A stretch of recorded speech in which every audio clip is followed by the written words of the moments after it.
بسم اللہ الرحمن الرحیم۔ السلام علیکم ورحمۃ اللہ وبرکاتہ۔ الحمدللہ رب العالمین والصلاة والسلام علی اشرف الانبیاء والمرسلین نبینا محمد وعلی آلہ واصحابہ اجمعین وبعد۔ جدید مناہج کی حقیقت کے اس سلسلے کی آج کی جو کڑی ہے وہ اللہ کے فضل و کرم سے، اس کی توفیق سے سوال نمبر 74 کے جواب سے متعلق کچھ بقیہ چیزیں ہیں جو آپ کے سامنے پیش کرنی ہے، اور پھر انشاءاللہ تبارک و تعالی اگلے سوال و جواب کی طرف ہم جائیں گے۔ سوال نمبر 74 کے جواب کی ضمن میں شیخ صالح بن فوزان بن عبداللہ الفوزان حافظہ اللہ نے یہ بات فرمائی تھی کہ کبھی کبھی آدمی، یہ ساری باتیں صفحہ نمبر 391 پر ہیں اوپر، انسان بسا اوقات لوگوں پر کفر و ضلالت کا حکم لگا دیتا ہے، یعنی کبھی کبھی آدمی کسی پر کافر ہونے کا حکم لگا دیتا ہے کہ یہ فلاں کافر ہے، کہتے ہیں کہ حالانکہ وہ خطا کار ہوتا ہے، یعنی کافر کہنے میں، کافر کا حکم لگانے میں وہ غلطی پر ہوتا ہے۔ کسی کو کافر کب کہا جائے گا، نہیں کہا جائے گا، اس کے اصول ہیں، ضابطے ہیں، اس کی شرائط ہیں، اس کے موانع ہیں، ان تمام چیزوں کی رعایت کرنا ضروری ہے۔ ایسے کوئی کسی کو کافر کہہ دے تو بہت بڑا جرم ہے، بہت بڑا جرم ہے۔ کہتے ہیں جس کے سبب وہ حکم خود اس پر پلٹ آتا ہے، یعنی اگر آدمی کسی کو کافر کہہ دے حالانکہ وہ کافر نہ ہو تو یہ جو حکم لگا رہا ہے یہ حکم خود پلٹ کر حکم لگانے والے کے اوپر آ جاتا ہے۔ کیونکہ اگر انسان اپنے بھائی کو کہے اے کافر یا اے فاسق، ایسے اگر کسی کو کوئی کہے اور وہ ایسا نہ ہو تو وہ بات اسی پر پلٹ آتی ہے۔ اس پر حاشیہ نمبر 1 جو لگا ہوا ہے اس میں اس کی دلیلیں بیان کی گئی ہیں۔ نبی کریم صلی اللہ علیہ وسلم کی حدیثوں کا یہاں ذکر کیا گیا ہے کہ کن حدیثوں کی بنیاد پر یہ بات بیان کی گئی ہے کہ کوئی کسی پر کافر کا حکم نہ لگائے۔ ایسا کرنا غلط ہے، ایسا کرنا جرم ہے، اور اس کی سزا بہت زیادہ سخت ہے۔ سب سے خطرناک بات یہ ہے کہ کہنے والا خود اپنے اوپر وہ حکم لوٹا لے گا۔ نیچے حاشیے میں کہتے ہیں اسے امام بخاری رحمۃ اللہ علیہ نے حدیث نمبر 5753 میں وغیرہ نے، امام بخاری نے اس نمبر کے تحت حدیث میں، اور دیگر محدثین نے بھی عبداللہ بن عمر رضی اللہ تعالیٰ عنہما سے روایت کیا ہے کہ اللہ کے رسول صلی اللہ علیہ وسلم نے فرمایا ایما رجل قال لاخیہ یا کافر فقد باء بها احدہما، جو بھی شخص اپنے بھائی سے کہے اے کافر تو دونوں میں سے ایک ضرور اسے لے کر لوٹے گا، دونوں میں سے کوئی ایک اسے لے کر لوٹے گا، یعنی اگر صحیح ہے تو جس پر کہا گیا ہے وہ کافر ہے، اور اگر صحیح نہیں ہے، وہ کافر نہیں ہے، تو کہنے والے پر لوٹے گا، دونوں میں سے ایک پر ضرور لوٹے گا۔ تو خلاصہ کلام یہ ہے کہ اگر کوئی شخص کسی کو کافر، فاسق، ایسی حکم میں اور بھی چیزیں ہیں، کوئی کسی کو کافر کہے، کوئی کسی کو فاسق کہے، کوئی کسی کو بدعتی کہے، کوئی کسی کو مشرک کہے، کوئی کسی کو لعنتی کہے، یہ ساری چیزیں بھی ضمناً اسی حکم میں آتی ہیں، کیونکہ یہ ساری چیزیں بھی ایک مسلمان شخص پر ایسا حکم لگانے کے قبیل سے ہیں جو کسی مومن کے لیے کسی مومن پر لگانا درست نہیں ہے۔ کسی عمل پر لگایا جا سکتا ہے، سود کھانے والا، کھلانے والا لعنت کا کام کرتا ہے، ٹھیک ہے کہ نہیں؟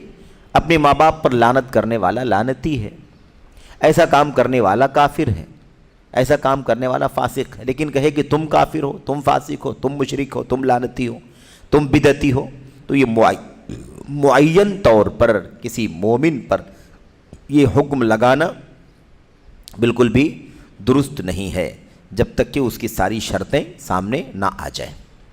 اچھا، تو یہ ہو گئی بات۔ اس کے بعد اگلے صفحے پر آپ دیکھیے شیخ نے جواب دیتے ہوئے یہ کہا ہے اس لیے مسلمان پر لازم ہے کہ اپنی زبان بند رکھے، مسلمان پر لازم ہے کہ اپنی زبان بند رکھے۔ آج کل سب سے بڑا مسئلہ یہی ہے، خاص طور پر یہ جو میڈیا کا پھیلاؤ بہت زیادہ ہو گیا ہے اور اس کے بازو بہت زیادہ پھیل گئے ہیں، ایک طوفان سا بن گیا ہے ماحول میڈیا کے پھیلاؤ کی وجہ سے۔ ایسا لگتا ہے کہ کوئی بھی آدمی خاموش رہنے کو تیار نہیں ہے، ہر آدمی کچھ نہ کچھ لکھنا ہی چاہتا ہے، ہر آدمی کچھ نہ کچھ بولنا ہی چاہتا ہے، ہر آدمی کسی بھی ایشو میں، جو ایشو علماء سے متعلق ہے، ایسے ایشوز میں بھی ہر آدمی اپنی بات رکھنا چاہتا ہے، ہر آدمی اپنی بات بولنا چاہتا ہے، اور ہر آدمی سمجھتا ہے کہ مجھے کچھ لکھنا چاہیے، سب لوگ تو لکھ رہے ہیں، میں بھی اپنی بات لکھوں، میں بھی اپنی بات پیش کروں۔ یہ ایک بیماری ہے، ایک مرض ہے اگر دیکھا جائے تو۔ کیوں؟ اس لیے کہ ہونا یہ چاہیے کہ جو جس چیز کا اہل ہے، جو جس چیز کے لائق ہے، وہ اس میں اپنی حصے داری کرے نا۔ جو جس چیز کا اہل نہیں ہے اسے چاہیے کہ خاموش رہے۔ اسی لیے اللہ کے نبی علیہ الصلوۃ والسلام نے فرمایا کہ خاموشی میں نجات ہے، خاموشی میں نجات ہے۔ ایک چیز زبان سے نکل گئی، ایک چیز قلم سے نکل گئی، ایک چیز میڈیا پر ٹائپ ہو گئی، تو پھر آپ اس کو لوٹانے کی کتنی بھی کوشش کریں، بہرحال اس کے اجزاء بالکل ختم نہیں ہو سکتے۔ یہ بہت بڑا مسئلہ ہے، اس لیے آدمی کو چاہیے کہ اپنے آپ کو قابو میں رکھے، اپنی زبان بند رکھے۔ اللہ کے نبی علیہ السلام کی حدیثیں ہم جانتے ہیں کہ جسے بولنا ہو وہ بھلی بات بولے ورنہ خاموش رہے۔ من کان یؤمن باللہ والیوم الآخر فلیقل خیرا او لیصمت، جس کا اللہ تبارک و تعالیٰ پر ایمان ہو، آخرت پر ایمان ہو، اسے چاہیے کہ بھلی بات بولے ورنہ خاموش رہے۔ تو بھلی بات اگر ایگزیکٹ معلوم ہے تو ٹھیک ہے بولے، اور اگر نہیں ہے بھلی بات تو پھر خاموش رہنے میں بالکل نجات ہے۔ من صمت نجا، یا من صمت سلیما، من سکت نجا وغیرہ، اس طرح کے الفاظ آتے ہیں روایات میں، اس کا معنی ہے کہ جو خاموش رہا نجات پا گیا، جو چپ رہا وہ سلام وہ محفوظ رہا۔ اس لیے بہت ضروری ہے کہ خاموشی اختیار کی جائے۔ لیکن عام طور پر دیکھا جاتا ہے کہ جو لکھنے کے بولنے کے لائق ہوتے ہیں وہ تو بولتے ہی ہیں، وہ لوگ بھی بولتے ہیں بڑی تعداد میں جو اس کے اہل نہیں ہوتے، اور میڈیا نے یہ فاصلہ بھی ختم کر دیا ہے کہ کوئی کسی کی عزت کرے، کوئی کسی کا مقام سمجھے، کوئی ایک بڑا سے بڑا امام ہے، عالم ہے، بڑا سے بڑا امامت کا مقام رکھتا امت کے اندر، اس پر بھی کمنٹ کرنے والے ہر ایرے گہرے کو دیکھتے ہیں ہم کہ وہ لکھنا شروع کر دیتا ہے۔ کتنے افسوس کی بات ہے، اللہ تبارک و تعالیٰ نے امت کے اندر اپنے بندوں میں علم، تقوی، للہیت، خشوع، عبادت، بندگی، نیکی، تقوی، طہارت، اس بنیاد پر فرق مراتب رکھا ہوا ہے۔ ظاہر ہے کہ جہلا علماء کی طرح نہیں ہو سکتے، چھوٹے طلبہ بڑے علماء کی طرح نہیں ہو سکتے، عام علماء بڑے علماء کی طرح نہیں ہو سکتے۔ سب کے اپنے درجات ہیں، سب کے اپنے حدود ہیں، سب کی اپنی حیثیت اور سب کا اپنا مقام ہے۔ ہر ایک کو چاہیے کہ وہ اپنے دائرے میں رہے، ہر ادنا کو چاہیے کہ اپنے اعلیٰ سے رابطے میں رہے، ہر ادنا کو چاہیے کہ اپنے اعلیٰ سے علم حاصل کرے، اس کی رہنمائی لے، تاکہ بے احتیاطی، بے اعتدالی اور ادھر ادھر کی راہوں پر نہ پڑے، اپنے آپ کو بچائے۔ اگر آدمی اپنے آپ کو قابو میں کر لے، کنٹرول میں کر لے، آج کل کے دور میں یہ سمجھے کہ مجھے کیا کہنا چاہیے، نہیں کہنا چاہیے، کیا کرنا چاہیے، کیا نہیں کرنا چاہیے، تو میں سمجھتا ہوں کہ آدھے مسائل تو ایسے ہی ختم ہو جائیں۔ یہ بہت زیادہ ضروری ہے۔ تو شیخ صالح فوزان کہتے ہیں کہ بلا وجہ ان باتوں میں نہ پڑے جس کا اس سے کوئی سروکار نہیں، یعنی جس کا اس سے کوئی تعلق نہیں، کوئی لینا دینا نہیں ہے، اس میں اس کو نہیں پڑھنا چاہیے۔ اس کے اوپر حاشیہ لگاتے ہیں شیخ، کہتے ہیں نیچے، شیخ صالح فوزان حافظ اللہ کے شاگرد شیخ جمال فریحان حارثی، جن کی وفات ہو گئی رحمۃ اللہ علیہ، وہ کہتے ہیں بلکہ علم شرعی کے حصول اور اس کی کوشش میں لگے۔ کیا کرنا چاہیے آدمی کو؟ اپنی زبان بند رکھنا چاہیے، جو مسائل اس سے متعلق نہیں، اس کے بس میں نہیں، اس سے اس کا لینا دینا نہیں، اس سے اپنے آپ کو دور رکھے۔ کس کام میں بزی رہے وہ، اسے چاہیے کہ وہ علم کے حاصل کرنے میں بزی رہے، حصول علم میں اور اس کی کوشش میں لگا رہے، کیونکہ بولنے کی صلاحیت، لکھنے کی صلاحیت، کسی چیز میں رائے دینے کی صلاحیت، یہ کہاں سے آئے گی؟ علم کے ذریعے سے آئے گی۔ علم کی روشنی حاصل کرنے کی کوشش کرنی چاہیے۔ آج آدمی علم نہیں حاصل کرنا چاہتا، سیکھنا نہیں چاہتا ہے، اور سکھانا ہر ایک چاہتا ہے۔ عام طور پر یہ صورتحال بنی ہوئی ہے۔ یہ افسوس کی بات ہے۔ خاموشی اختیار کرے گا تو آدمی سیکھے گا، اور اگر آدمی بولتا ہی رہے گا کسی بولنے والے کو سنے گا کب وہ؟ بہرحال بلکہ علم شرعی کے حصول اور اس کی کوشش میں لگے. جو دلوں کی زندگی ہے، علم کیا ہے؟ دلوں کی زندگی ہے. دلوں کو علم سے زندگی ملتی ہے، روشنی ملتی ہے، اور دنیا اور آخرت میں بندے کی رفعت و بلندی کا سبب ہے. دنیا میں آخرت میں بندے کی بلندی کا سبب ہے علم حاصل کرنا. اس لیے آدمی کو چاہیے کہ علم حاصل کرنے میں لگا رہے، ایسے مسئلے میں نہ پڑے جس کا اس سے کوئی تعلق نہیں ہے. اللہ تبارک و تعالیٰ کا ارشاد ہے یرفع اللہ الذین آمنوا منکم والذین اوتوا العلم درجات. اللہ فرماتا ہے کہ اللہ تعالیٰ ان لوگوں کو بلند کرتا ہے، ان لوگوں کو بلندی عطا فرماتا ہے جو ایمان والے ہیں اور جنہیں علم دیا گیا ہے. آپ دیکھیں ایمان کے ساتھ علم کا ذکر کیا گیا. بلندی اللہ کس کو دیتا ہے؟ ایمان کے ساتھ جنہیں اللہ تعالیٰ نے علم عطا فرمایا ہے بہت زیادہ اونچا مرتبہ عطا فرما دیتا ہے، بلندی کے بہت اونچے درجات پر فائز کر دیتا ہے. اور اس کی تفسیر میں مفسرین نے لکھا ہے، حافظ ابن حجر رحمۃ اللہ علیہ نے فتح الباری میں لکھا ہے کہ آیت کریمہ بتلاتی ہے کہ ایمان تو بلندی کا سبب ہے، لیکن جس شخص کے پاس ایمان کے ساتھ علم ہو وہ اس سے کہیں زیادہ بلند ہے جس کے پاس ایمان تو ہے لیکن علم نہیں ہے. تو علم والے کا درجہ ایمان کے ساتھ علم ہو تو اس کا درجہ بہت زیادہ اونچا ہے. تو اس سے معلوم پڑتا ہے کہ گرچہ لوگ ایمان والے ہوں لیکن علم والے بھی ہیں، تو علم والوں کا درجہ بہرحال ان لوگوں سے بلند ہے جو علم والے نہیں ہیں، صرف ایمان والے ہیں. اس کی وجہ ہے کہ جتنا علم ہوگا اتنا ہی ایمان مضبوط ہوگا، جتنا علم ہوگا اتنا ہی ایمان کی گہرائی، ایمان کی پختگی، ایمان کا نور، ایمان کی روحانیت، ایمان کی حقیقت اسے سمجھ میں آئے گی. ظاہر ہے کہ بغیر علم کے صحیح معنوں میں ایمان کہاں حاصل ہو سکتا ہے.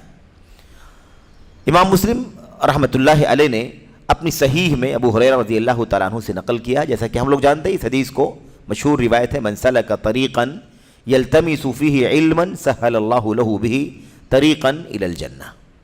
جو علم حاصل کرنے کے لیے کہیں جائے گا، جو علم کے حصول کے لیے، طلب علم کے لیے کوئی راہ چلے گا، اللہ تبارک و تعالیٰ اس کے لیے اس کے ذریعے سے جنت کا راستہ آسان کر دے گا.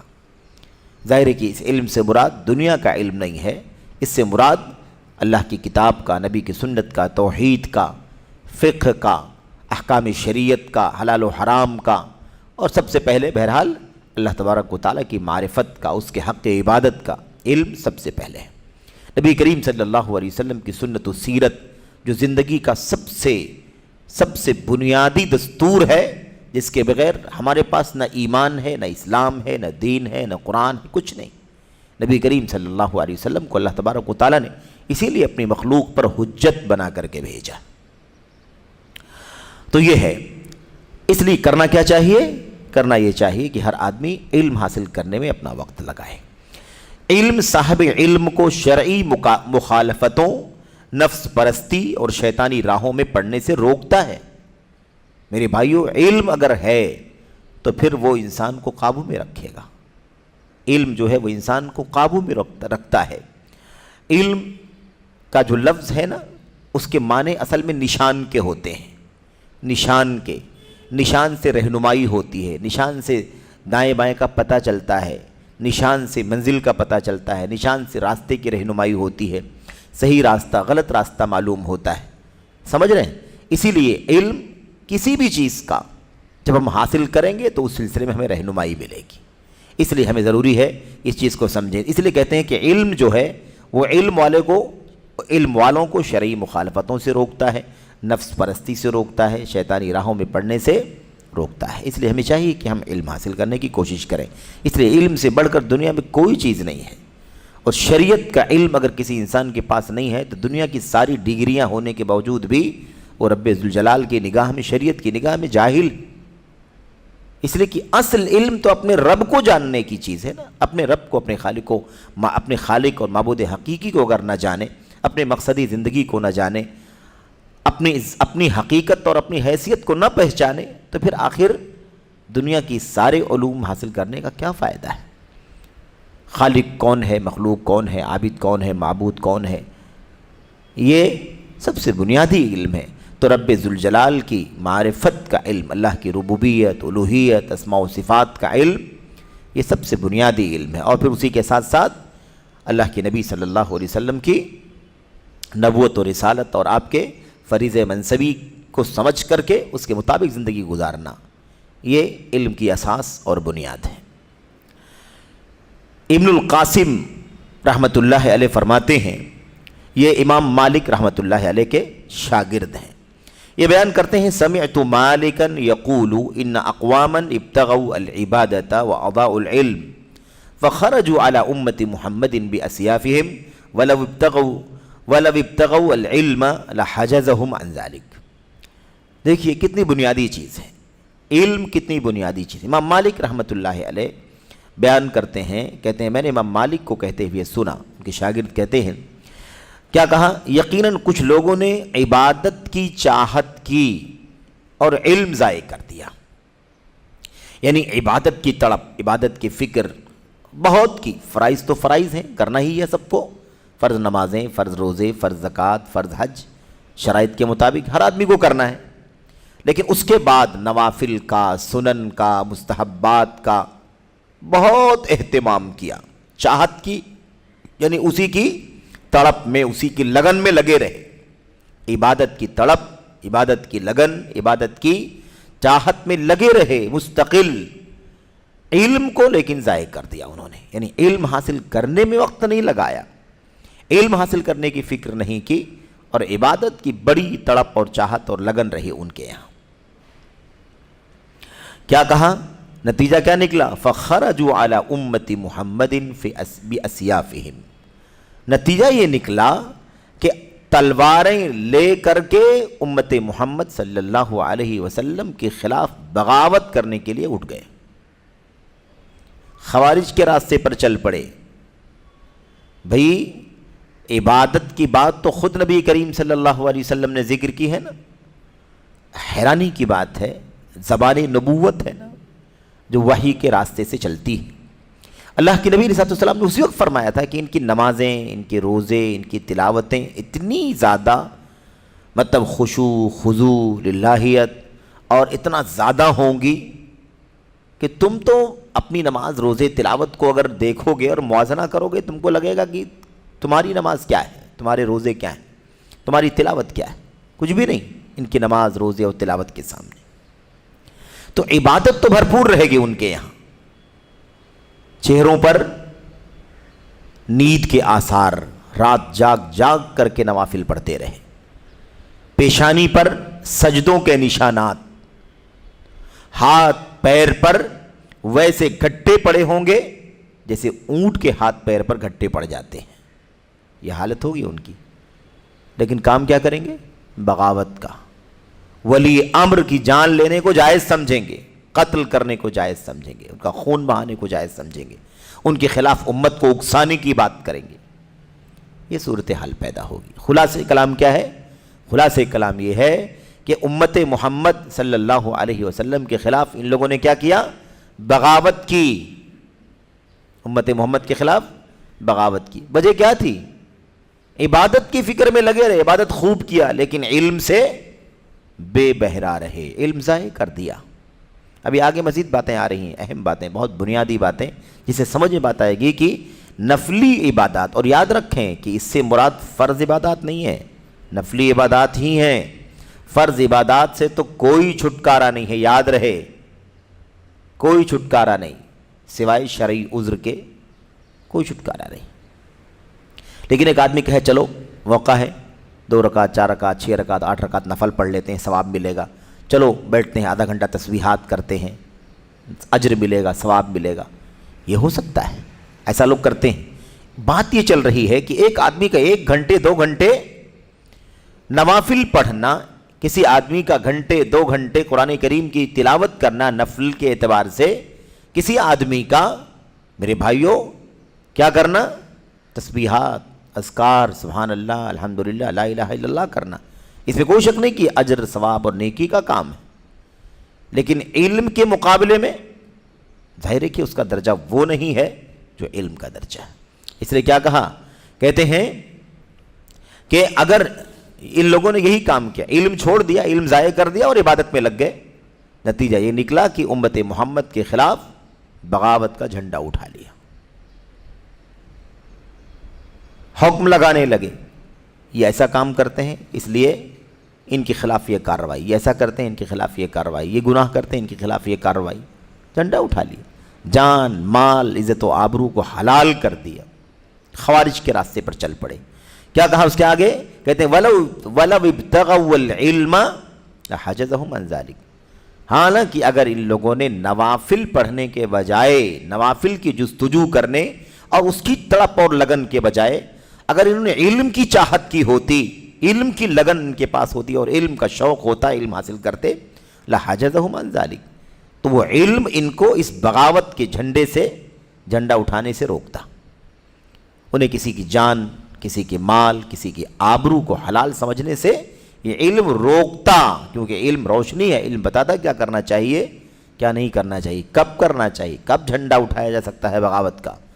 میرے بھائیوں، یہ بہت بنیادی مسئلہ ہے. اس لیے نفلی علم، نفلی عبادت کے مقابلے میں حصول علم افضل ہے. نفلی عبادت کے مقابلے میں حصول علم شرعی کیا ہے؟ یہ افضل ہے، اولا ہے. کیونکہ نفل اگر نہیں کرے گا تو گنہگار تو ہوگا نہیں، لیکن علم اگر حاصل نہیں کرے گا اس نفل کو چھوڑ کر کے تو بڑے بڑے منکرات، بڑے بڑے جرائم کرے گا. کفر شرک کے جرائم تو ہے ہی ہے، ایسے جرائم بھی کرے گا جو پوری امت کے لیے کہہ لیجئے کہ آفت، مصیبت، بدامنی اور انتشار، تشدد کا ماحول پیدا کر دے گا. اس لیے یہ چیز بہت ہی اہم ہے. اس لیے شیخ صالح فوزان حافظہ اللہ کے جواب پر یہ شیخ جمال کی تعلیق ہے کہ شیخ صالح فوزان نے کیا کہا؟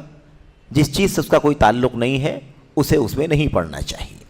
کرنا کیا چاہیے وہ شیخ جمال بیان کر رہے ہیں، اس کا علم حاصل کرنا چاہیے. علم حاصل کرنے والوں کا مقام بہت اونچا ہے، اور جو علم کی راہ چلتا ہے اللہ تعالیٰ اس کے لیے جنت کی راہ آسان کر دیتا ہے. اور جو لوگ علم حاصل کرتے رہے، جن لوگوں نے عبادت کے پیچھے پڑ کر کے اپنا وقت عبادت پہ لگا دیا، نفلی علم کو ضائع کر دیا، علم نہ ہونے کی وجہ سے، علم کمزور ہونے کی وجہ سے، علم معمولی ہونے کی وجہ سے نتیجہ یہ نکلا کہ انہوں نے امت محمد کے خلاف بغاوت کا جھنڈا اٹھایا. اگر علم حاصل کیا ہوتا تو ایسی حرکت نہ کرتے. تو یہ بہت بڑا مسئلہ ہے. اچھا، اس کے بعد آگے کیا کہتے ہیں؟ وہب یہ بھی شاگرد ہیں، وہب یہ بھی شاگرد ہیں دوسرے. وہب فرماتے ہیں کہ میں امام مالک رحمۃ اللہ علیہ کی علمی مجلس میں بیٹھا ہوا تھا. اب یہ دیکھیے پریکٹیکل واقعہ ہے، یہ جو ہے یہ پریکٹیکل ہے. وہاں تو امام مالک رحمۃ اللہ علیہ نے قول، امام مالک رحمۃ اللہ علیہ کی بات نقل کی ہے شاگرد نے. یہاں خود شاگرد بیان کرتے ہیں کہ مجھے کس طرح سے تنبیہ کی امام مالک رحمۃ اللہ علیہ نے.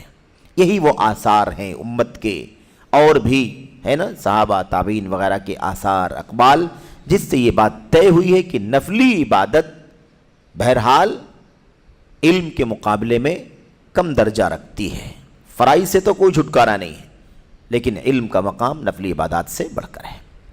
وہب فرماتے ہیں میں امام مالک ابن انس رحمۃ اللہ علیہ کی علمی مجلس میں بیٹھا ہوا تھا، پھر اپنے تختے رکھ کر نماز کے لیے اٹھا.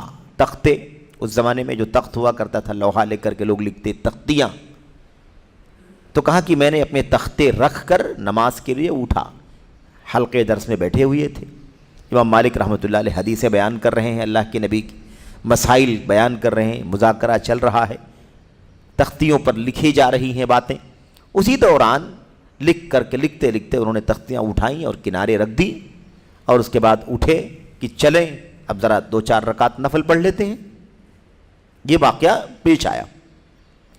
کہتے ہیں تختے رکھ کر نماز کے لیے اٹھا تو انہوں نے فرمایا، امام مالک نے کیا کہا؟ تم جس کام کے لیے اٹھے ہو وہ اس سے افضل اور بہتر نہیں ہے جسے تم نے چھوڑا ہے. یعنی جو تم چھوڑ کر کے جا رہے ہو اور جو کرنے کے لیے جا رہے ہو، دونوں میں انتر سمجھنے کی ضرورت ہے. تم نے علم کو چھوڑا ہے، عبادت کے لیے جا رہے ہو، عبادت نفلی ہے وہ، اگر فرض نماز کی بات ہوتی ہے تو امام مالک بھی تو نماز پڑھنے کے لیے جاتے، بقیہ شاگردان سارے لوگ نماز پڑھنے کے لیے جاتے، لیکن یہ کیا تھا؟ علم حلقہ علم لگا ہوا تھا، علمی درس چل رہا تھا۔ اسی دوران انہوں نے سوچا کہ اب کچھ عبادت کر لینی چاہیے، نفلی عبادت۔ اس کے لیے اٹھے تو امام مالک رحمۃ اللہ علیہ نے اپنے شاگرد کو تنبیہ فرمائی، جس کام کے لیے تم اٹھے ہو وہ اس سے بہتر نہیں ہے جو تم چھوڑ کر کے گئے ہو۔ یعنی علم حاصل کرنے سے اچھا کام کرنے نہیں جا رہے ہو، بلا شبہ فضیلت ہے، نیکی ہے، وہ اس سے انکار نہیں ہے، لیکن علم کے مقابلے میں نفل عبادات کی وہ حیثیت نہیں ہے جو علم کی حیثیت ہے۔ بہرحال یہ واقعہ، یہ جو اثر ہے، قول ہے، یہ اسے امام ابن القیم رحمۃ اللہ علیہ نے اپنی کتاب مفتاح دار السعادہ کے اندر نقل فرمایا ہے، حوالہ یہاں پر موجود ہے۔ اس کے بعد اخیر میں ایک حضرت، ہم نے شروع میں عرض کیا تھا کہ حضرت معاذ ابن جبل، صحابہ کرام، تابعین وغیرہ کے بھی آثار ہیں، اقوال ہیں۔ یہاں پر یہ قول حضرت معاذ ابن جبل رضی اللہ تعالیٰ عنہ کا اخیر میں نقل کیا ہے امام شیخ جمال بن فرحان نے۔ کہتے ہیں معاذ ابن جبل رضی اللہ عنہ فرماتے ہیں علیکم بالعلم۔ دیکھو صحابہ کرام کی جو نبی کی صحبت میں رہنے کا شرف ہے نا، دنیا کا کوئی بھی فرد زندگی بھر سجدہ ریز رہے کبھی اس کا مقام نہیں پا سکتا ہے۔ ایک جھلک جو نگاہوں نے نبی کو دیکھا ہے، اس کی برابری، اس کا مقابلہ دنیا کی کوئی بھی نیکی سے نہیں کیا جا سکتا۔ ایک سعادت ہے جسے اللہ تعالیٰ نے جسے دینا تھا، جو اس کے لائق تھے اللہ تبارک و تعالیٰ کی نگاہ میں، انہیں دے دیا ہے۔ کوئی محنت، مشقت، عبادت، ریاضت، تپسیا کر کے وہ مقام حاصل نہیں کر سکتا۔ آج لوگ بڑی آسانی سے یہ بات کہہ دیتے ہیں کہ وہ معاملہ ایسے ہی ہے کہ اس زمانے میں اللہ نے ان کو پیدا کر دیا تو وہ نبی کے ساتھی بن گئے۔ بہرحال تو ایسا اتفاقی معاملہ نہیں ہے، یہ مطلب انتخابی معاملہ ہے، یہ سلیکشن ہے، انتخاب ہے رب ذوالجلال کا جو اللہ تعالیٰ نے فرمایا ہے۔ دیکھو جملے، دیکھو نبی کی تربیت میں رہنے کا، نبی کی صحبت میں رہنے کا کتنا بڑا مقام ہے۔ حضرت معاذ کا یہ جملہ دیکھیے، علیکم بالعلم، بھئی علم کو لازم پکڑو، علم کو لازم پکڑو، یعنی اپنا اوڑھنا بچھونا علم کو بنا لو۔ علم سے رشتہ ایک دم مضبوط ہونا چاہیے، جہاں جب جیسے ممکن ہو علم حاصل کرنے کی کوشش کرو۔ یہ ہے معنی علیکم بالعلم کا، علم کو لازم پکڑو۔ کیوں بھائی؟ علم میں کیا ہے؟ اور یاد رکھیں قرآن میں، سنت میں، ہے نا، صحابہ کی سیرت میں جہاں بھی علم کا، علم کی فضیلت کا، علم والوں کی فضیلت کا تذکرہ آیا ہوا ہے، اس سے مراد قرآن کا، سنت کا، فقہ کا، عقیدے کا، شریعت کا علم ہے۔ بقیہ جو دنیوی علوم ہیں ہماری ضرورت کے، وہ سارے علوم جائز ہیں، حلال ہیں، جب تک کہ وہ اللہ کے دین سے دور نہ کرتے ہوں۔ یہ اصول آپ یاد رکھیے۔ اور یہ بھی غلط ہے کہ کوئی کہے کہ سارے علم برابر ہیں، ایک درجے میں، زیادتی ہوگی اللہ کی کتاب پر، زیادتی ہوگی نبی کی سنت کے اوپر، شریعت کے اوپر۔ بھئی یہ علم حجت ہے اللہ تعالیٰ کے بندوں کے اوپر، اس کی برابری کوئی علم کیسے کر سکتا ہے؟ یہ علوم اللہ تبارک و تعالیٰ نے انسانوں کے ذریعے سے وجود فرمائے، وہ انسانی ضرورت ہے تو ٹھیک ہے، اس کو سیکھا جائے۔ جب تک کوئی علم دنیا کا اللہ تبارک و تعالیٰ کی توحید سے دور نہ کرے، الحاد، بے دینی، ہے نا، انحراف کے راستے پر نہ ڈالے اور فرائض سے غفلت میں غافل نہ کرے، تب تک وہ اس علم کا حکم یہ ہے کہ وہ جائز ہے، مباح، بالکل انسان حاصل کر سکتا ہے، دنیوی مصلحتوں کے لیے، روزی روٹی کمانے کے لیے، عہدوں کے لیے، منصب کے لیے وغیرہ، جو بھی انسانی زندگی کی مصلحتیں ہو سکتی ہیں، بالکل جائز، اس میں کوئی مسئلہ نہیں ہے۔ کبھی واجب اور فرض بھی ہو سکتا ہے، وہ کوئی اسلامی حکومت ہے، اسلامی نظام ہے اور جدید علوم حاصل کرنے کی ضرورت ہے، حاکم وقت مصلحت سمجھتا ہے کہ ہمارے ملک کے اندر اتنے ہزار بڑے انجینئرز کی ضرورت ہے، بالکل ولی امر سمجھتا ہے مصلحت مسلمانوں کی اسلامی حکومت کے لیے ضرورت ہے، بالکل اس کو پڑھایا جائے، سکھایا جائے، ضروری واجب ہے وہ۔ تو ایسے آپ سمجھیں، لیکن یہ کوئی نہ کہے کہ علم سارے کے سارے برابر ہیں۔ علم علم ہے، کیا دین کا علم، کیا دنیا کا علم، کیا عصری علم، کیا شرعی علم۔ اگر ایسے کو سب خلط ملط کرنے کی کوئی بات کہتا ہے تو یہ بالکل غیر مناسب بات ہے۔ ہم اس کی مثال ہر دم اس سے دیتے ہیں کہ آپ بیٹھ کر کے یہاں ہم آپ بیٹھ کر کے یہاں علم حاصل کر رہے ہیں، اس میں قرآن ہے، سنت ہے، صحابہ کی سیرت ہے، امت کے اقوال ہیں، سلف کے، یہ عبادت ہے کہ نہیں عبادت؟ ایک آدمی سائنس پڑھ رہا ہے، کیا عبادت ہے وہ؟ ایک آدمی جغرافی پڑھ رہا ہے نا، کیا وہ عبادت ہے؟ ایک آدمی حساب اور میتھ پڑھ رہا ہے، ایک آدمی الجبرا پڑھ رہا ہے، ایک آدمی فلاں، کیا وہ عبادت ہے؟ ایسے نہیں کہا جا سکتا۔ اس میں کوئی شک نہیں ہے کہ وہ علوم جو عصری علوم ہے، اور اتنا ہی نہیں ہے جتنے ہم جانتے ہیں، ابھی دنیا کی عمر کتنی ہے رب ذوالجلال جانتا ہے، ابھی اور کتنے علوم دنیا میں وجود میں آئیں گے، حالات ظروف کے حساب سے وہ علم وجود میں آتے ہیں، وہ تجرباتی علوم ہیں، وہ مشقی علوم ہیں، اس میں تبدیلیاں ہوتی رہتی ہیں، ریسرچ والی چیزیں ہیں، بحث والی چیزیں تبدیل ہوتی رہتی ہے، لیکن کیا اللہ تبارک و تعالیٰ کا کلام، نبی کی سنت اور شریعت میں بھی تبدیلی ہو سکتی ہے؟ اس لیے دونوں میں بہت سارے فروق ہیں، اس طرح کی باتیں کرنا بہرحال غیر مناسب ہے۔ اصول اور ضابطے کے مطابق بات ہونی چاہیے، شرعی علوم کی حیثیت اپنی ہے، اور ہماری جو اپنی زندگی کے ضروریات کے علوم ہیں، ہم طب حاصل کرتے ہیں، ہندسہ حاصل کرتے ہیں، انجینئرنگ پڑھتے ہیں، وغیرہ وغیرہ پڑھتے ہیں، یہ ہماری اپنی ضرورت ہے، اللہ نے اس کو حلال کیا ہے، کسی علم کو حرام نہیں کیا ہے جب تک کہ وہ الحاد اور بے دینی کی طرف نہ لے کر کے جائے۔ بہرحال یہاں پر قرآن کریم کی تلاوت کرتے ہیں ہم، ایک حرف پر 10 نیکی ملتی ہے کہ نہیں ملتی ہے؟ سائنس جغرافی پڑھنے سے بھی 10 نیکی ملے گی؟ ایسے خلط ملط نہیں کیا جاتا جیسے عام طور پر لوگ آج خلط ملط کرنا چاہتے ہیں۔ میرے بھائیوں، کیا فرمایا؟ علم حاصل کرو، علم کو لازم پکڑو، فَإِنَّ طَلَبَهُ عِبَادَةٌ، نمبر 1، اس لیے کہ علم حاصل کرنا عبادت ہے۔ طلب علم کیا ہے؟ یعنی طلب علم شرعی، طلب علم شرعی۔ اب اس کے بعد وہ بات بھی آتی ہے کہ اگر عصری علوم کو، جیسے ابھی مثال کے طور پر میڈیکل کا پیشہ ہے، یہ ہے نہیں عبادت انسانی زندگی کے ضروریات میں سے، لیکن اگر کوئی اس کو اس نیت سے حاصل کرے، اخلاص کے ساتھ، کہ میں اسے دنیا نہیں کماؤں گا یا دنیا بھی کماؤں گا ضرورت بھر، لیکن میں اس پیشے کو مخلوق کی خدمت کا ذریعہ بناؤں گا، اس کے ذریعے سے میں لوگوں کی خدمت کر کے، لوگوں کا علاج معالجہ کر کے اجر بھی حاصل کروں گا، تو وہ اجر اور ثواب کا باعث بھی بن جائے گا۔ ایسی صورت کو عبادت غیر محضہ کہا جاتا ہے، یعنی عبادت نہیں ہے لیکن نیک نیتی اور اخلاص اور مقصد کے اعتبار سے اس پر اجر ملے گا، تو اسے عبادت میں شامل کیا جائے گا ایک حیثیت سے۔ لیکن فی نفسی ہی یہ قرآن آپ پڑھیں عبادت ہے، حدیث آپ پڑھیں عبادت ہے، فقہ آپ پڑھیں عبادت ہے کہ نہیں؟ فرائض آپ پڑھیں عبادت ہے، اصول تفسیر، اصول حدیث، تخریج، جرح و تعدیل آپ پڑھیں عبادت ہے، یہ اللہ تبارک و تعالیٰ کی دین کے علوم ہیں۔ بہرحال تو طلب علم عبادت ہے، اس لیے علم حاصل کرو، لازم ہے تمہارے اوپر، کیونکہ طلب علم عبادت ہے۔ وَتَعَلُّمُهُ لِلَّهِ حَسَنَةٌ، اور اسے اللہ کے لیے حاصل کرنا نیکی ہے۔ یہاں للہیت بھی چاہیے، اخلاص، اور دنیوی علوم میں اخلاص کی ضرورت ہے بھائی، وہ دنیا کے لیے حاصل کر رہے ہیں، پیسہ ہی کمانے کے لیے، دنیوی مناصب حاصل کرنے کے لیے، عہدے ہی حاصل کرنے کے لیے ہم، یا اپنے دنیوی مفادات حاصل کرنے کے لیے ہی ہم اس کو سیکھتے ہیں، سمجھ رہے ہیں نا؟ اور یہ علم جو ہے، اس علم میں اخلاص نہیں ہے تو گناہ ہے، وبال ہے، سزا ہے، تو بہت فرق ہے دونوں کے اندر۔ تو اسے اللہ کے لیے حاصل کرنا کیا ہے؟ نیکی ہے، نیکی ہے۔ وَبَذْلُهُ لِأَهْلِهِ قُرْبَةٌ، اور علم کو اہل علم کے لیے خرچ کرنا اللہ تبارک و تعالیٰ سے قربت کا ذریعہ ہے۔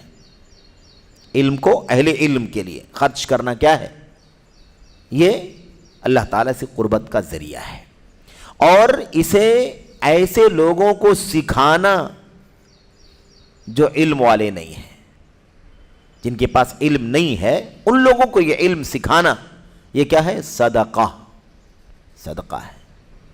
آپ سوچیں کتنی بڑی بات ہے، آپ کسی کو خیر کی بات بتاتے ہیں تو صدقہ ہے، آپ کسی کو برائی سے روکتے ہیں تو صدقہ ہے، آپ کسی کو ایک حدیث جانتے ہیں، آپ نے بتا دیا تو وہ صدقہ ہے، آپ نے ایک مسئلے کا حکم کسی کو بتا دیا تو وہ کیا ہے؟ صدقہ ہے۔ تو اس علم کو کسی ایسے شخص کو سکھانا جو نہیں جانتا ہے، یہ صدقہ ہے۔ والبحث عنہ جہاد، اس علم کی تلاش کرنا، اس کا ریسرچ کرنا، اس کی جستجو کرنا کیا ہے؟ یہ جہاد ہے۔ اللہ اکبر۔ دیکھا آپ نے آج کل کے جو مجاہدین ہیں ان کا جہاد کون سا بھائی؟ سارے جہاد کریں گے، وہ علم حاصل کرنے والا جہاد نہیں کر سکتے۔ علم حاصل کرنے کی مجلسوں کو وہ بہت گری نگاہوں سے دیکھتے ہیں، لیکن بغاوت ہے نا، حکم لگانا، دائرہ اسلام سے باہر نکالنا، علماء کرام کی بے عزتی کرنا، علماء کرام کی تنقیص کرنا، ان پر زبان قلم کا استعمال کرنا، میڈیا پر کمنٹ کرنا، ان کے تقوی و طہارت پر میرے بھائیوں نازیبا الفاظ استعمال کرنا، ولی امر اور حاکم کے خلاف لوگوں کو اکسانا، بھڑکانا، سیاست کی باتیں کرنا، پولیٹکس کے بہت سارے مسائل میں انوالو کرنے کی کوشش کرنا، ان تمام چیزوں میں بزی ہیں اور اسی کو سب سے بڑا جہاد سمجھتے ہیں۔ حضرت حذیفہ کہتے ہیں کہ اس علم کی تلاش کرنا جہاد ہے۔ تلاش کرو، کہاں ملے گا؟ وہ مدرسوں میں ملے گا، علمی حلقات میں ملے گا، خطبوں میں ملے گا، دروس میں ملے گا، کتابوں میں ملے گا، مشائخ کے ساتھ بیٹھنے میں ملے گا، سوال جواب کی مجلسوں میں ملے گا، مذاکرات کی مجلسوں میں ملے گا۔ کہاں ملے گا؟ تلاش کرو اس علم کو۔ اس علم کی تلاش کرنا کیا ہے؟ جہاد ہے۔ عجیب اتفاق ہے کہ نہیں اتفاق ہے کہ جو لوگ علم سے دور ہیں وہ کیا کیا کرتے ہیں، اور جو لوگ علم سے جڑتے ہیں وہ کتنی عافیت میں ہوتے ہیں، کتنے خیر میں ہوتے ہیں۔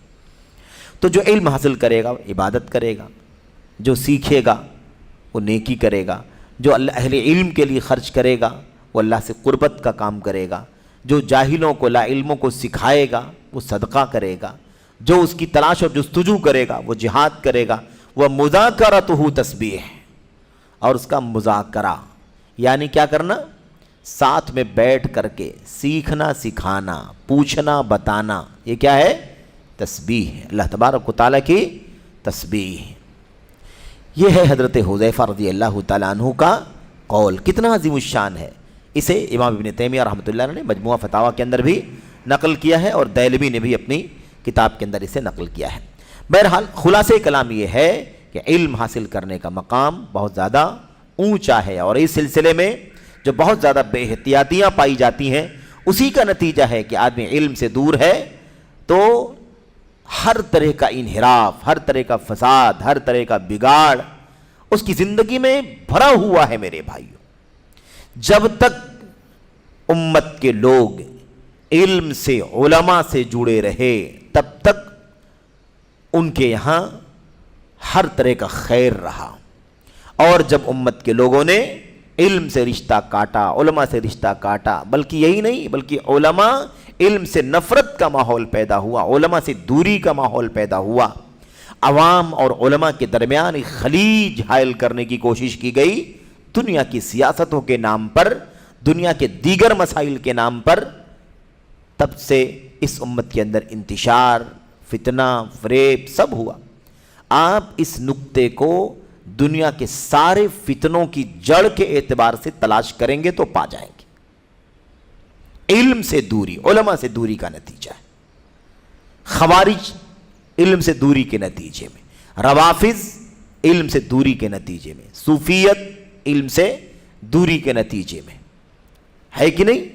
اور ایسے ہی جتنے فتنے اسماء و صفات اور عقیدے کے باب میں آپ کو ملتے ہیں، انحرافات، ضلالتیں، گمراہیاں، جہمیت ہے، تعطل ہے، تشبیہ ہے، تمثیل ہے نا، اشعریت ہے، ماتریدیت ہے، اس کے علاوہ جتنی شکلیں ہیں انحراف کی، ضلالت کی، سب اسی لیے ہے کہ وہ اصل علم جو اللہ کی کتاب، نبی کی سنت اور امت کے سلف کے راستے سے ہم کو ملی ہے، ہم اس سے دور ہیں، نہیں سیکھنا چاہتے، تو اس کے نتیجے میں ساری مشکلات پیدا ہوتی ہیں۔ حضرت عبداللہ ابن عباس رضی اللہ تعالیٰ عنہ جب گئے تھے خوارج سے مناظرہ کرنے کے لیے، تو جو 6000 میں سے آدھے لوگ یا 2000 لوگوں نے توبہ کر لیا تھا۔ کیسے ہوا تھا وہ کام؟ اس مناظرے میں انہوں نے علم پہنچایا تھا ان کو، جو شبہات تھے ان شبہات کا خاتمہ کیا تھا، ان آیتوں کا جواب دیا تھا جس کو وہ غلط سمجھتے تھے، آیتوں سے دلیلیں پیش کر کے ان کے شبہات کا ازالہ کیا تھا۔ لوگوں نے توبہ کر کے رجوع کر لیا، جنہیں اللہ تعالیٰ نے توفیق عطا فرمائی۔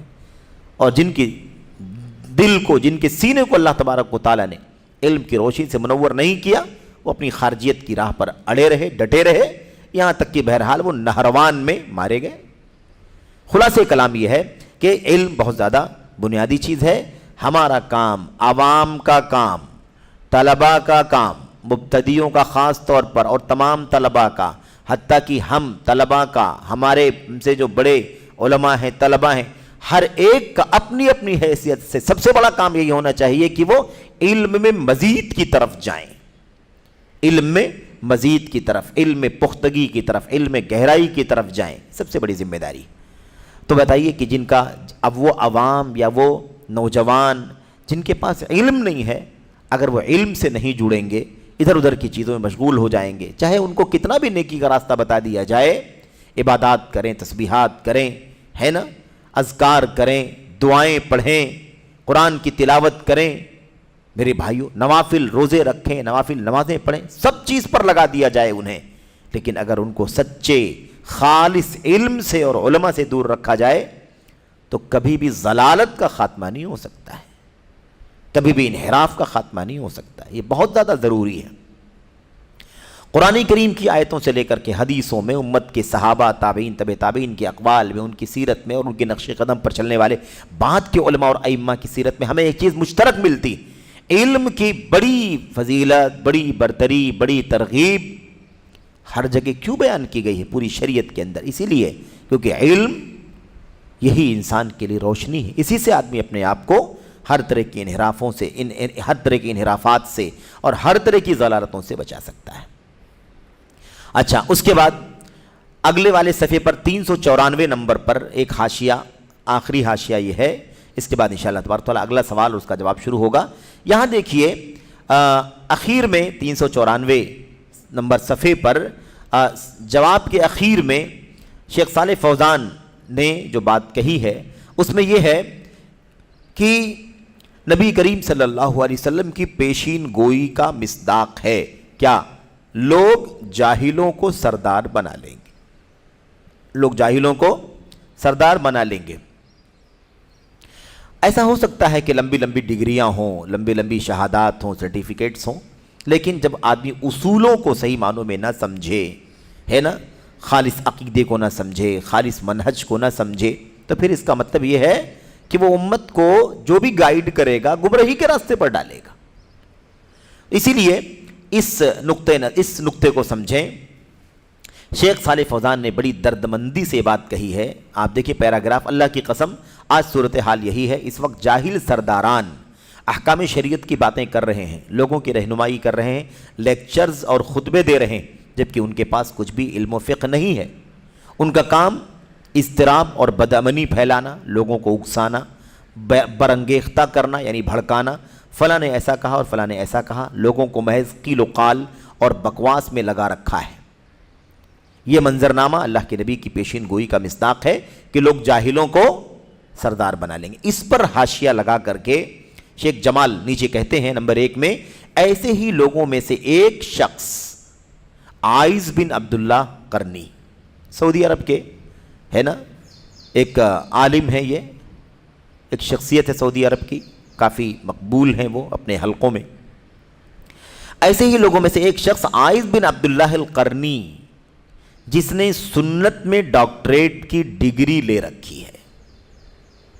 آپ سوچئے کہ سنت کے تخصص میں پی ایچ ڈی کی ڈگری لے رکھا ہے، اپنی اما بعد نامی کیسٹ پہلے سائیڈ میں، اب یہ وہ اس کیسٹ کو آپ ذہن میں لائیں جو وہ ہے نا ٹیپ ریکارڈر میں چلتی تھی، یاد ہے نا، وہ پتلا فیتا ہوتا تھا اور وہ اس طرح سے گول گول دائیں طرف گھومنا پھر بائیں طرف گھومنا، اس وقت کی بات ہے یہ۔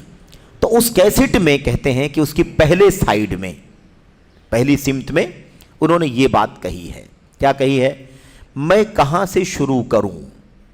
گفتگو جب شروع کر رہے ہیں، جو تقریر انہوں نے کی ہے، اس تقریر کے شروع میں وہ کیا کہتے ہیں؟ میں کہاں سے شروع کروں، کیسے شروع کروں؟ ہائے میرے خون میری مدد کر، جو خون اندر ہے ہماری رگوں میں، ہائے میرے خون میری مدد کر، ہائے میرے دل میرا ساتھ دے، ہائے میرے خون مجھے بچا لے، اس طرح کی باتیں انہوں نے اپنی اس کیسٹ میں کہی. یہ بات ہم لوگوں نے اس سے پہلے بھی پڑھی ہے، جدید مناہج ہی کے کسی سبق میں اس سے پہلے ہم لوگوں نے اسے پڑھا ہے. میں سمجھتا ہوں کہ مہینے 2 مہینے پہلے کی بات ہوگی یا اور پہلے کی بات ہوگی، ہم لوگوں نے اسے پڑھا ہے. اب یہ شیخ کہتے ہیں، شیخ جمال، یہ ان کی جہالت اور خبطی اور بدحواسی کا عالم ہے. بھئی ڈگری آدمی پی ایچ ڈی کی لے رکھا ہو، کئی سال آدمی علم میں لگاتا ہے، اور ایک آدمی نے سنت میں حدیث کے تخصص میں ہے نا اتنی بڑی ڈگری حاصل کی ہو، اور اس طرح کی بات کرے کہ ہائے میرے خون میری مدد کر، میرا ساتھ دے، ہے کہ نہیں؟ تو بتائیے کہ یہ کیا کوئی توحید پرست آدمی ایسی بات کہہ سکتا ہے؟ مخلوقات سے فریاد ہے کہ نہیں فریاد ہے؟ شیخ جمال کہتے ہیں یہ ان کی جہالت ہے، خبطی اور بدحواسی ہے.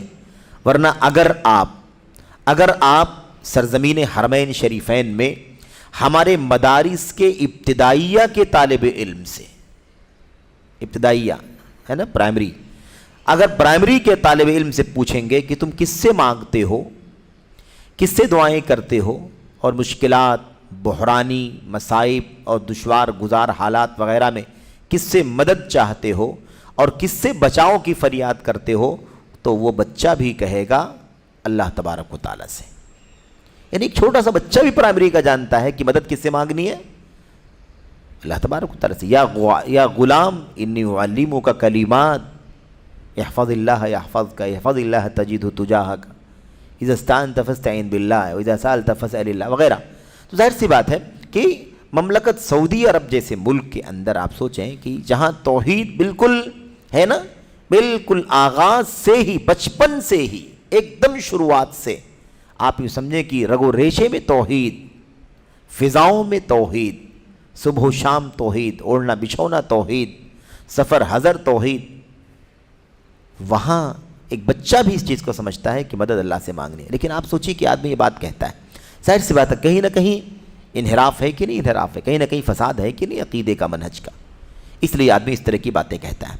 اللہ اکبر. شیخ جمال کہتے ہیں تعجب کرتے ہوئے، اللہ اکبر، تمام لوگوں کو توحید کی معرفت اور اسے سیکھنے سمجھنے کی کس قدر ضرورت ہے.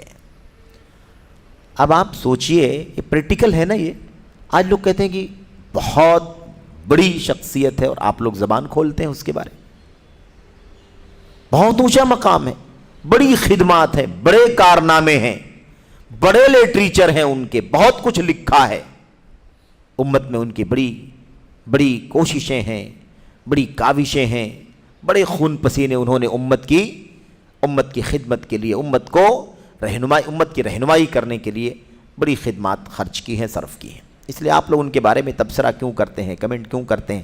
آپ بتائیے کہ کیا یہ کوئی اصول ضابطہ شریعت کا ہے؟ ایک آدمی نے بڑی کتابیں لکھی ہیں، پی ایچ ڈی کی ڈگری ہے اس کے پاس، بہت ساری کتابوں کا مصنف ہے، اور آدمی اس طرح کی بدعقیدگی کی بات کرتا ہے، تو کیا اس بدعقیدگی سے لوگوں کو آگاہ کرنا ضروری نہیں ہے؟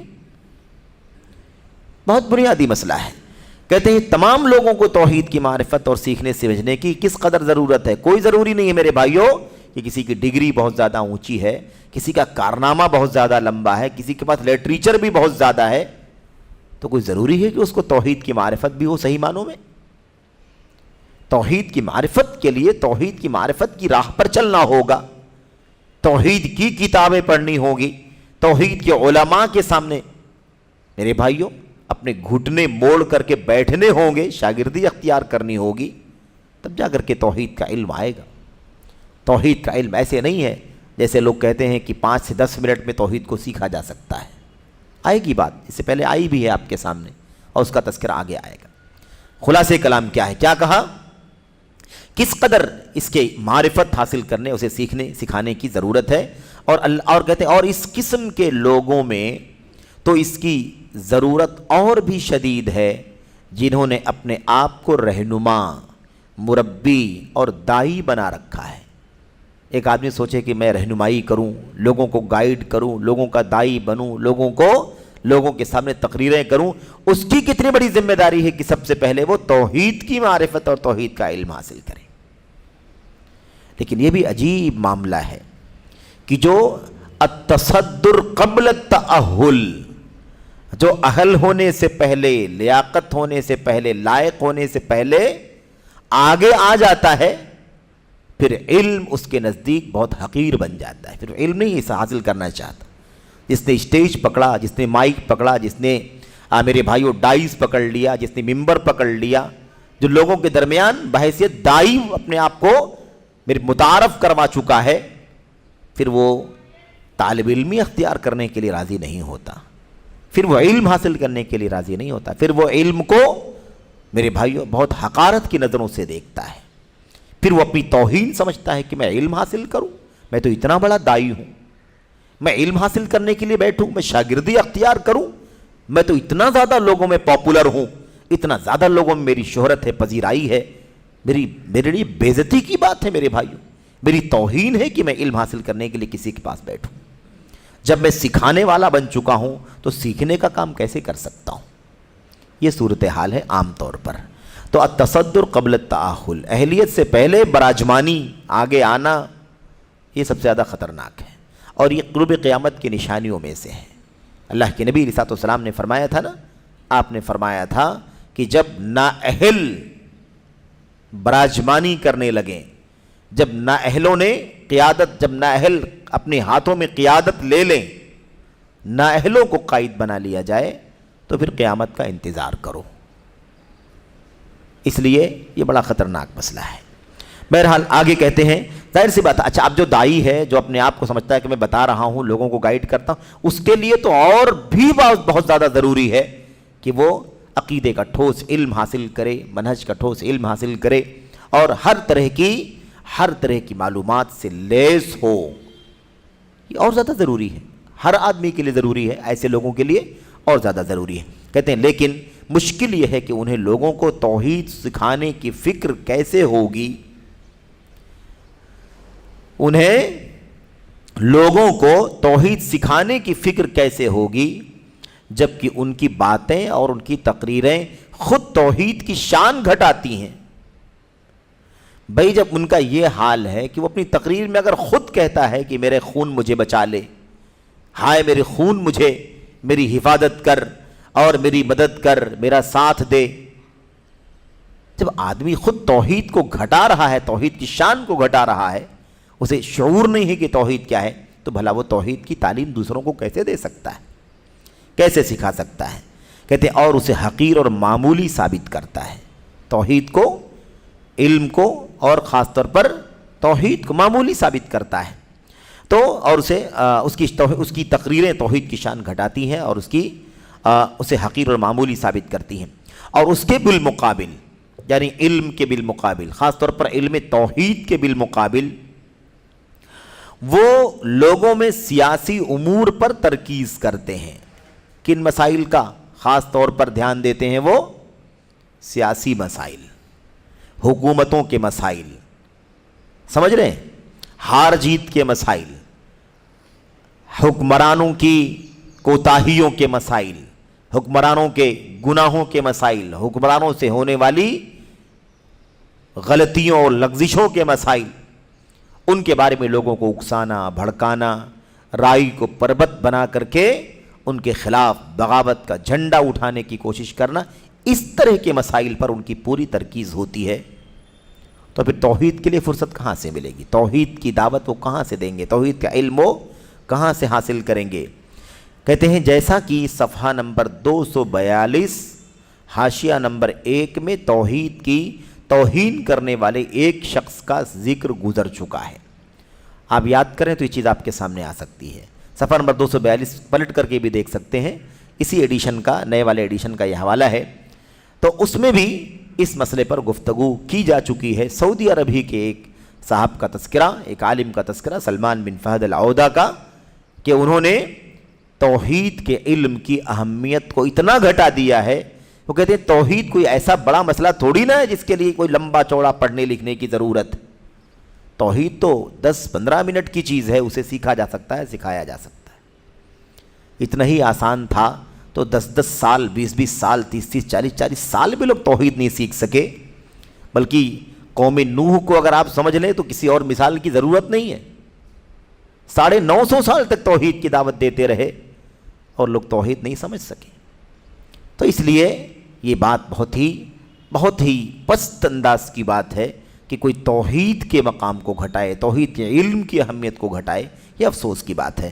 بہرحال تو یہ جس کی بات کہی جا رہی ہے یہ سلمان العودہ ہیں, جنہوں نے اپنی کتاب ہاکذا علم الانبیاء کے اندر یہ بات کہی ہے کہ توحید کا معاملہ ایسا ہے کہ 10-20 منٹ میں اسے سیکھا جا سکتا ہے, سکھایا جا سکتا ہے. بہرحال میرے بھائیوں, میرے بزرگوں, ساتھیوں, دوستوں, یہاں پر یہ سوال اور اس کا جواب مکمل ہوا. اتنا حصہ پہلے سے اس کا باقی تھا جو یہاں پر مکمل ہوتا ہے انشاءاللہ تبارک و تعالی. اگلا سوال اور اس کا جواب انشاءاللہ ہم لوگ اگلے سیشن میں پڑھیں گے. اللہ سے دعا ہے کہ اللہ تبارک و تعالی ہمیں اور آپ کو اس نقطے پر خصوصیت کے ساتھ غور کرنے کی توفیق عطا فرمائے اور ہمیں حصول علم کے لیے خاص طور پر توحید, عقیدہ, صحیح عقیدہ, اس کے بالمقابل باطل عقیدہ, صحیح منہج, اس کے بالمقابل باطل منہج, اسے خاص طور پر پڑھنے سیکھنے کی اور خاص طور پر اس کا جو سورس ہے یعنی اہل علم کے ساتھ بیٹھنے اور ان سے پڑھنے سیکھنے کی ضرورت ہے. اللہ تعالی ہمیں اس پر توجہ دینے کی توفیق عطا فرمائے. یہ چیز ایسی ہے علم کی جو ہمیں ہر طرح کے انحرافات سے انشاءاللہ تبارک و تعالی بچنے کے لیے معاون اور مددگار ثابت ہوگی. اللہ تعالی ہمیں اس کی توفیق عطا فرمائے. آمین رب العالمین. وصلی اللہ وسلم وبارک علی نبینا محمد وعلی آلہ وصحبہ اجمعین. السلام علیکم ورحمۃ اللہ وبرکاتہ.